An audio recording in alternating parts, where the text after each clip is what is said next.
So the piece that I'm working on today was in really great shape, except for this damage on the door that you can see right there.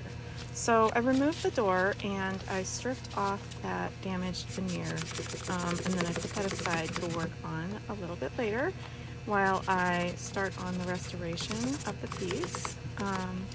The finish was just pretty badly scratched up and scraped a little bit.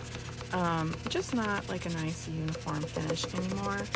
And so I'm just going to do a restoration on this one. That wood grain is so stunning, and this piece was actually brought to me by a client that just wanted a restoration.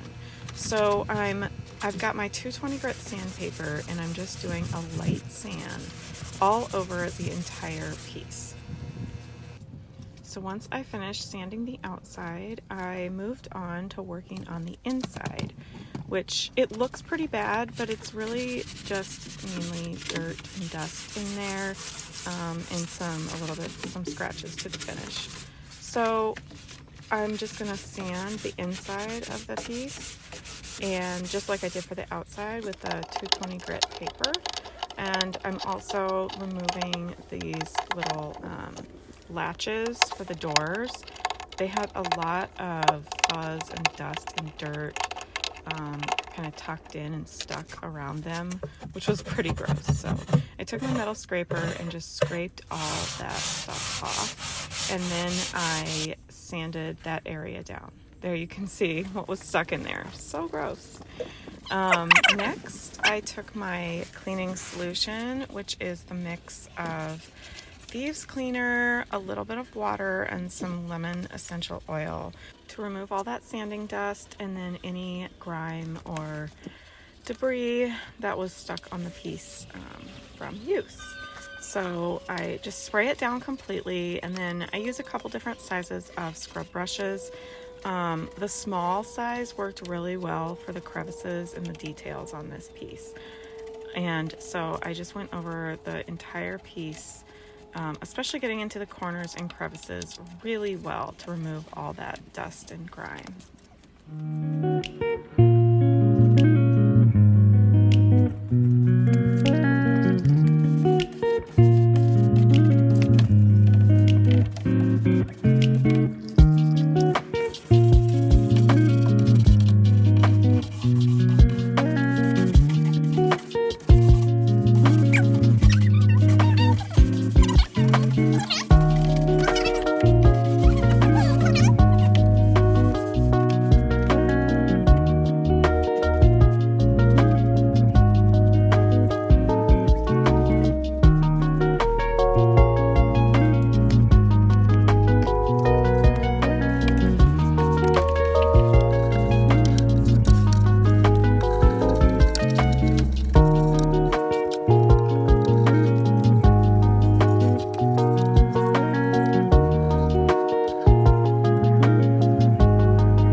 Once I'm finished with the outside and the inside of the piece, I always tip it over and clean out the cobwebs from underneath.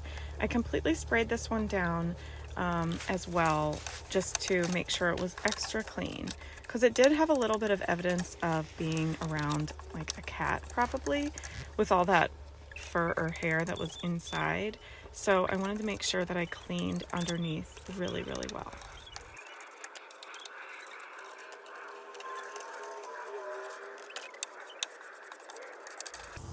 So I decided to sand down the top of this piece just because the finish was pretty damaged and scratched. And the details with that inlay and the wood grain were so beautiful on the top that I wanted to make sure that it was properly restored. So I just sanded down completely. That's all I had to do. I didn't have to use wood filler or anything like that. I just sanded it down completely.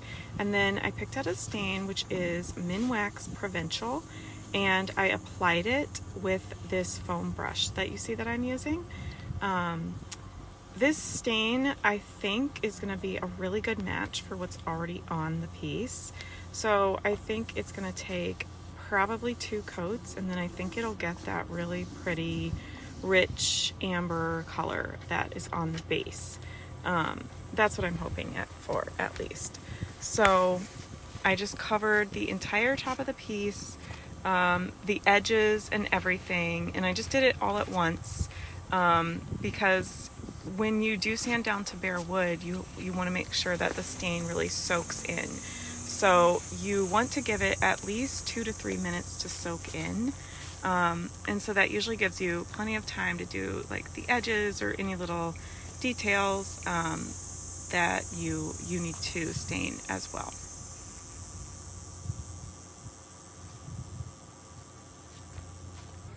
After about 3 minutes, I took my cloth and I started wiping back the excess stain.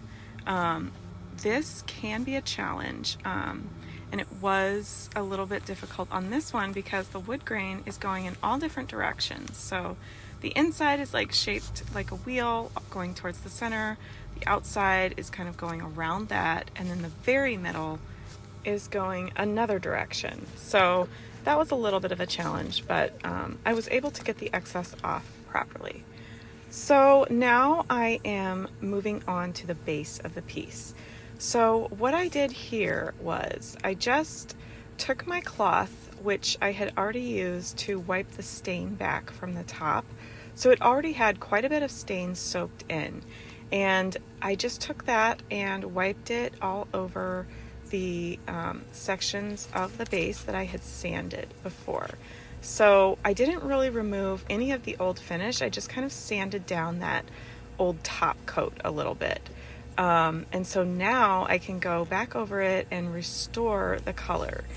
And it turns out that color that I chose was the perfect match.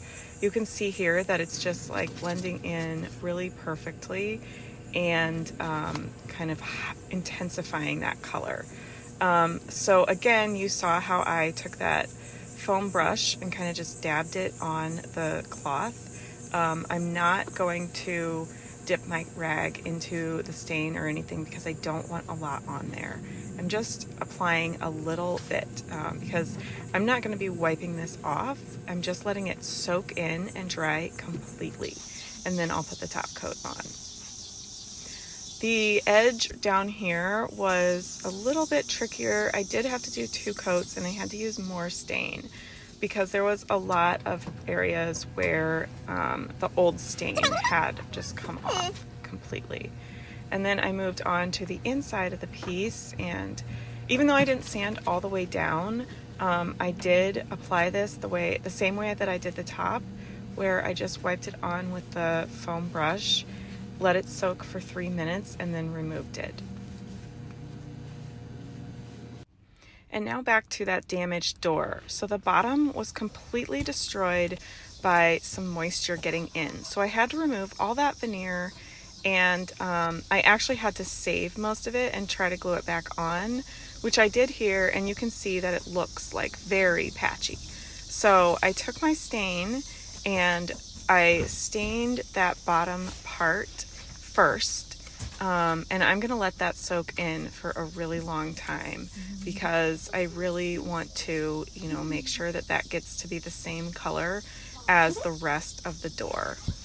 So I applied that first, and then I took my rag, the one that was slightly saturated with the stain from before, and I just kind of wiped a little bit of the excess, continuing down the cabinet door. I don't need quite as much on this part since there's already a good amount of stain on it. So I just kind of added that on, and then I did the same thing that I did with the rest of the base and kind of like wiped it off, rubbed it in first while the rest of that was soaking in. So once I wiped off that first coat, it was still quite a few shades lighter than the rest of the cabinet, and I wasn't really happy with it. So I just kept on doing extra coats. I think I did about 3 coats, letting it soak in for a nice long time until it was up to the color that I was happy with. So the last thing that I did was the drawer, and it was just really dusty and dirty in there. So I took my cleaner, cleaned the inside out. Here's what it looked like before, and here's the after. So the door wasn't completely perfect, but it's so much better and the damage is gone. So I'm happy with it, and my client was very happy too. Let me know what you think in the comment section. If you liked watching this flip, be sure and subscribe to my channel so that you don't miss any other makeovers, and stay tuned for the next video. Thanks for watching!